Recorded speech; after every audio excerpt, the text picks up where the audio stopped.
It was the 43rd meeting of the Problem Club. Dinner was over, and the members had adjourned to the lofty and comfortable room where the business of the evening was transacted. A side table was suitably equipped with provision for smokers. All the members were smokers, and for such other refreshments as might be required in the course of the evening. One or two waiters still lingered, removing a coffee cup, handing a liqueur, or placing an ashtray and matches conveniently on one of the small tables. A hum of conversation went on through the blue haze of the cigar smoke. Mr. Pursley Smythe, with his usual lugubrious manner, was just coming to the end of a screamingly funny story. Any reference to the competition to be settled is, by an unwritten law, forbidden until the chairman has opened the proceedings. But it was noticeable that Major Byles was once more talking of resigning his membership. He was not taken very seriously. He was an original member, and though he lived in the country for the greater part of the year, had never been known to miss a single meeting of the club.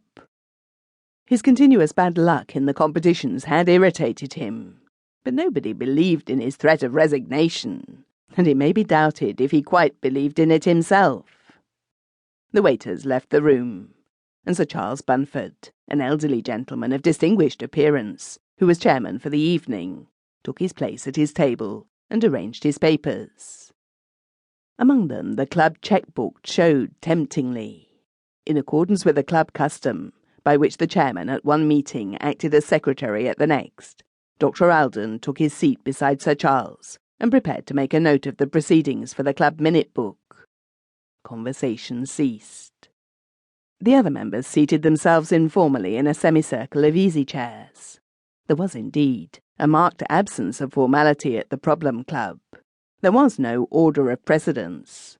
The chairman did not rise when he spoke, nor did members rise when they answered him. "Now, gentlemen," Sir Charles began, "we have before us tonight the giraffe problem.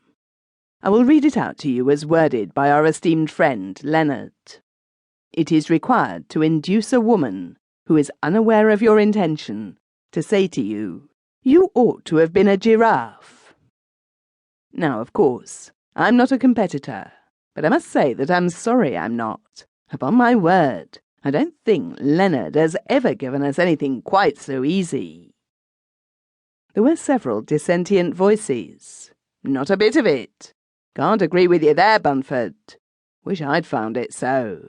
Leonard knew what he was doing this time." "Oh, very well," said Sir Charles, smiling. "I should have thought there were a score of conversational openings to which the inevitable reply would be, 'You ought to have been a giraffe.'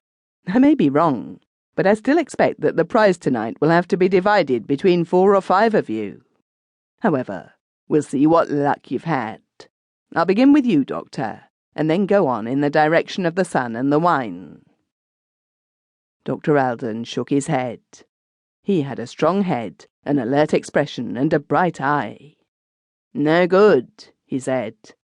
"There was too much to do in Harley Street this month for me to be able to give the proper time to it. I made an attempt. It has probably cost me the esteem of an excellent woman. These excellent women never think you're serious except when you're joking. I gave her the chance to tell me I ought to have been a giraffe, but she never took it. Enough said. Try the next man."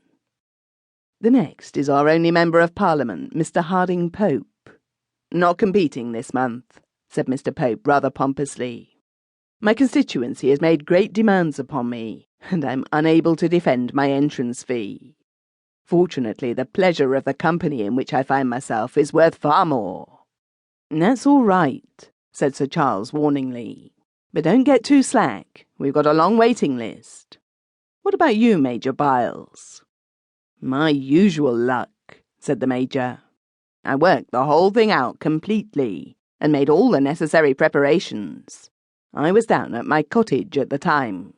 I assure you that during the whole of breakfast one morning, I talked about practically nothing except giraffes, and the way they can pull down fruit from a tree, thanks to their thundering long necks.